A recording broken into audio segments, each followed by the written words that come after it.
In this tutorial, I'm going to show you how to build your own custom look and feel class to begin customizing your user interfaces. Let's start by creating a project. I'm going to call this one look and feel demo.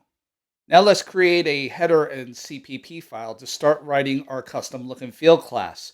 Be sure to use the producer to create these source files or they won't save correctly. I'm going to call these source files style sheet.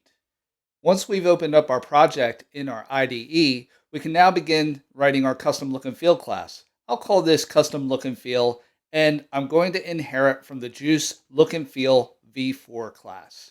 Now let's go to our main component header file, include stylesheet.h in our list of includes, and create a custom look and feel object. We now use the method setDefaultLookAndFeel to point to our custom look and feel object. It's important in our destructor to set default look and feel back to null pointer. In the next tutorial, we'll start styling our own dial using this custom look and feel class.